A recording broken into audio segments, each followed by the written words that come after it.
The wooden gavel hovered like a predator's claw in the humid air of the Accra High Court.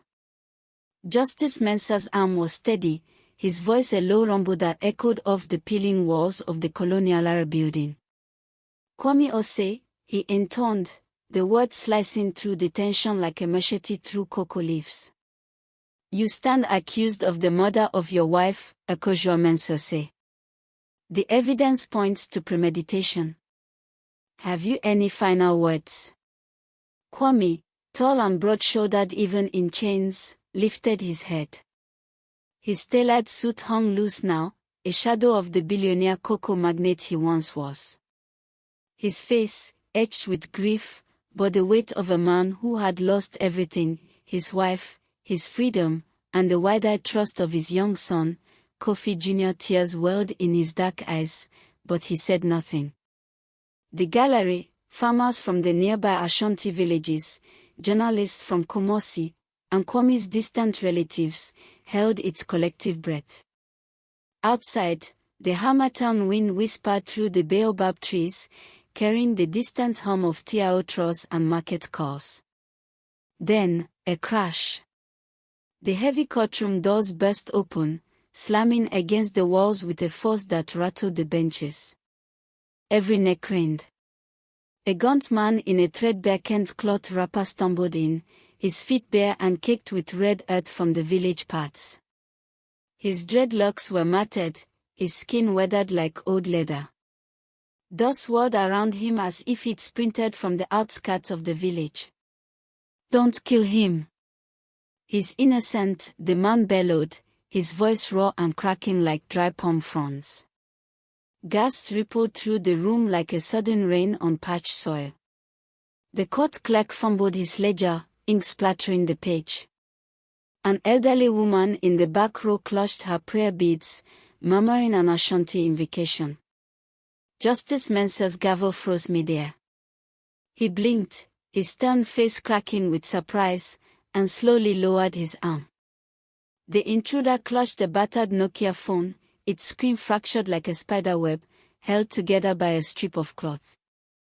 My lord, I have proof. Evidence that will clear his name. The air thickened, heavy with the scent of shea butter and disbelief.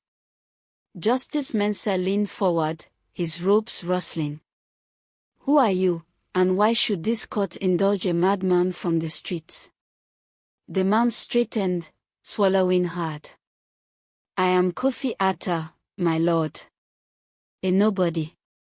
But I saw what happened that night in the village. I recorded it all. The judge's eyes narrowed, studying the disheveled figure. Whispers erupted, some calling him a spirit, others a fool. Two bailiffs edged closer, their batons at the ready. But Justice Mensah raised a hand. Against all protocol, he nodded.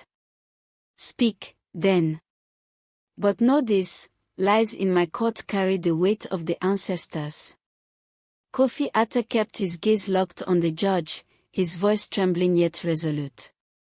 On the night Akosua Osei died, I was hiding in the abandoned cocoa shed behind their compound. It wasn't my choice to be there, but I saw everything. Hours earlier, the village of Ejisu had stood under a canopy of stars, the air thick with the aroma of fufu simmering over wood fires and the rhythmic thump of Kent looms. In Kwame Osei's sprawling compound, a modern villa blending concrete and thatch, ringed by cocoa groves, the night felt anything but peaceful. Kwame stood in the kitchen, a paring knife in hand, its blade still sticky with mango juice from slicing fruit for his wife, Akosua. His eyes were shadowed from a sleepless night, their argument echoes lingering like smoke. You swore you'd tell me the truth, Akosua, he'd said earlier, his voice low to avoid waking young Kofi Jr. in the next room. This business with the rival exporters, it's eating us alive. Akosua, radiant even in exhaustion, her wrapper tied loosely around her waist, had run a hand through her braids. I'm handling it, Kwame. The deals in Kumasi are closing soon. Trust me. They laughed fiercely, but the pressures of Kwame's booming cocoa empire had frayed their edges. Rivals whispered poison in boardrooms, jealous of how he'd risen from village boy to billionaire, exporting beans to Europe while uplifting Ejisu with schools and clinics. The spat ebbed, then flared again like a bushfire. Akosua stepped back, gesturing sharply with her empty hands. Kwame, palms raised in surrender, murmured, "We'll talk at dawn. Let's just breathe." She nodded, heart flickering in her eyes, and turned to rinse the mango peels. Outside the high bamboo fence, the village slumbered. A night watchman pedaled by on a squeaky bicycle, calling softly to ward off spirits. In the skeletal frame of an unfinished cocoa drying shed nearby, abandoned after a storm, Kofi Atta watched from the gloom. He hadn't always been a wanderer. Once, he'd been a drone technician in Accra, mapping cocoa fields for exporters, with a wife and a son who laughed like river water. But betrayal, a rigged contract, false embezzlement charges, had stripped it all away. Now, he scavenged the village edges, his sharp eyes catching what others missed. He'd sheltered in that shed for days, drawn by the compound's generator hum and the faint hope of discarded food. That night, as the moon climbed, Kofi heard footsteps, too deliberate, too quiet. Two shadows slipped through a gap in the fence. They moved like ghosts in the underbrush, one in a faded baseball cap, the other glancing at a cheap flip phone. Not farmers. Not kin. Kofi's got twisted. He fumbled his old Nokia from his pocket, its battery a dying ember, but the video function intact. He hit record, the lens peering through a cracked board. Inside, Akosua heard the rustle at the back door. She froze, knife forgotten on the counter. "Kwame," she whispered. He turned, brow furrowing. The door splintered inward. The men surged like floodwaters. "Kwame!" Akosua cried, lunging to shield him, love's foolish instinct. Chaos erupted, shouts in tree, a glint of steel, chairs toppling like felled palms. Kofi's hands shook, but he held steady, capturing faces, the capman's drum blade, the others backed commands. Kwame fought back, his farmer's strength buying seconds, but the knife struck true, swift, merciless. Akosua screamed toward the night. The intruder seized her arms, twisting until the paring knife clattered free. One smeared it in the pooling blood, dropping it beside Kwame as he cradled his dying wife. Sirens wailed from the distant Accra road. The men fled into the groves. Kofi stopped recording, heart pounding. He knew the village's quick judgments, how grief could twist into blame. A powerful man like Kwame, found weeping over his wife with a bloody knife nearby. The story would write itself. So he saved the file, vanished into the shadows, and waited until the trial's shadow loomed. Kofi Atta's voice cut through the stunned silence. "My lord, those men, the ones in the cap and with the phone," they burst in, stabbed Akosua, roughed up Kwame, and planted that knife to frame him. The police found him holding her, blood everywhere. No one listened to his cries of innocence. "But I have the video." Justice Mensah's face hardened like forged iron. "You claim this relic holds such power?"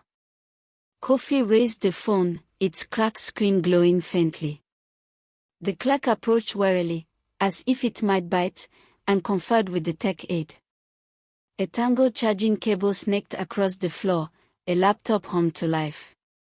The room leaned in, reporter's pens poised, Kwame's lawyer pinching the bridge of his nose in weary hope.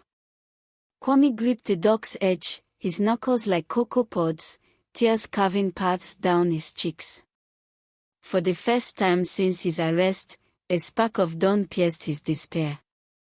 This court will view the evidence, Justice Mensah declared.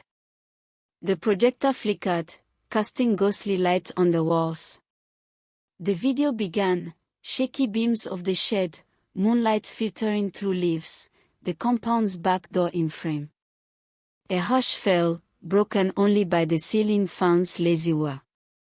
"Play," the judge commanded. The intruders slunk through the fence, faces shadowed but sharp. A villager muttered, "Who be them?" Another shushed him. They reached the door, one glancing up, his features etching clear in the lens. Kwame gasped from the dock, a guttural sound escaping as memory clawed him. The men exploded inside. Akojoa's scream echoed through speakers, raw as a fresh wound. The blade flashed, blood bloomed. The frame froze on a face, cold eyes, scarred jaw, a smirk like a curse. The room inhaled sharply. Justice Mensah's eyes narrowed. "Do you know these men?" The clerk advanced the frame.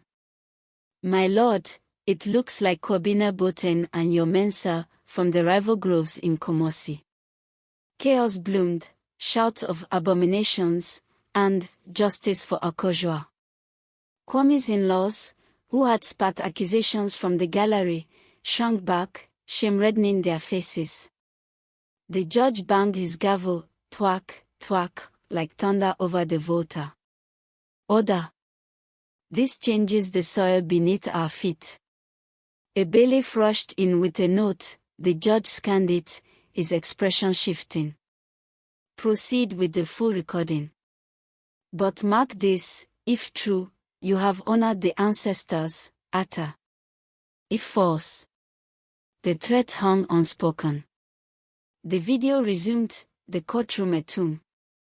Akojoa's final plea, Kwame's roar of anguish, the knife's cruel planting, it unfolded mercilessly. When the screen blackened, Justice Mensah exhaled. "This court demands these men.